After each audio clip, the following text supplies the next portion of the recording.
زما کلی دی او زه ځم راځم زمونږ د کلي که زه تا ته ووایم چې 80% خلک چې کوم دی هغه عمران خان سپورټ کوي. سر ووټ به چاله ورکوي خپل قیمتي ووټ خو په دې ملک یو ایماندار لیډر دی دا کوم یو دی؟ عمران خان. عمران خان دا کلی یو کس نیم ماته میلاو شو هغه وی فضل الرحمن صاحب ایماندار دی عمران خان صاحب ایماندار نه دی ماته لږ د دې وضاحت وکړي. مولانا فضل الرحمن دا د سوشل میډیا دور دی او نن سبا که نر ده او که ښځه ده او که لوی دی او که وړوکی دی ډېر باشعوره دي سهار او ماښام خلک خبرېږي او دا موبایل چې کوم دی دی یو انقلاب راوستی په دې دنیا کې. مولانا فضل الرحمن کې خو دومره تضاد دی چې هغه سهار یو څه وي او ماښام بل څه وي. نواز شریف اور زرداری چوره دا چا وي؟ مولانا فضل الرحمن وی. اوس بیا د هغوی سره ملګری شو د سایپر مسله راله د امریکې سفیرانو چې کوم دی دا خلک راغونډ کو انګلینډ کې چې کوم لندن پلان وشو مولانا فضل الرحمن ته د مشرۍ پټکې په سر کړ چې د دې غلو مشري وکړه لیډینګ وکړه امریکا ورپسې وه او هغه ایماندار کسې د دې اقتدار نه لر کړ. ها سر ګټي به څوک الیکشن به څوک ګټي الیکشن که فیر اینډ کلیر الیکشن وشو نو ظاهره ده په دې تم د مانه ډېر ښه پوهېږي چې د دنیا یو طاقت د عمران خان د پارټۍ نه الیکشن نشي ګټلی. سر دا راته ووایئ چې په دې ټایم اکثر خلک دا وایي چې عمران خان صاحب د الله په عذاب کې گرفتار دی او ډېر خلک دا وایي چې د الله تعالی په ازمایش کې دی. تاسو څه فیل کوئ؟ مونږ خو دا وایو زما خپل ځاني فیلینګ دا دی زما خپل فیلینګ دا دی چې عمران خان سره خو غیبي مدد دی چې ډبل سنچري کیسز په هغه کېږي او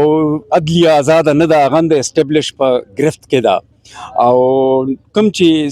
اپوزیشن لیډرشپ ته کوم چې د 15 کالو نه په دې پاکستان په دې ساده خلکو په دې ناپوهه خلکو باندې اوس خو ماشاءالله پوهه دي دوی چې کوم دی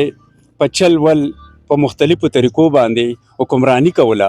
او د دوی حقوق هغوی سلب کړي وو او هر کله چې دا یو کس میدان ته رالی او امریکې ته اپسلوټلی ناټ وي د رشیا دوره یې وکړه او د اکانومي دپاره هغه د خپل ذاتیات دپاره نه کوله. دا تپوس وکړو چې د الله تعالی د طرف نه په ازمایش کې دی که په عذاب کې دی د دې لږه رهنمایي غواړم. ازمایش کې خو دی عذاب کې نه دی نه عذاب کې څنګه دی عذاب کې ګوره که په عذاب کې وی زما ته دا یو زه ستانه یو سوال کومه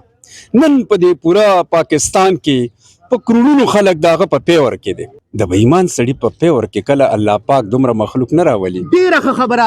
حضرت علي رضی الله تعالی عنه په دور کې یو کس تاسو له راغلی او د دې تپوس تاسو نه وکړو تاسو تشریف فرماوئ هغه کس تاسو نه دا تپوس وکړو چې دا راته وفرمایي چې یو کس باندې سختي وي مشکل وي نو ډېر خلک دا فیل کوي چې د الله تعالی په عذاب کې دی او ډېر خلک دا فیل کوي چې دا د الله تعالی ازمایش دی.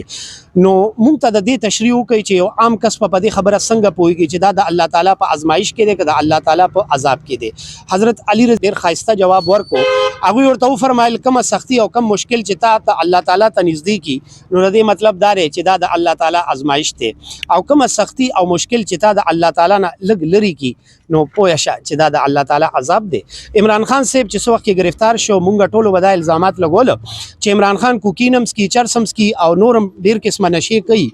خو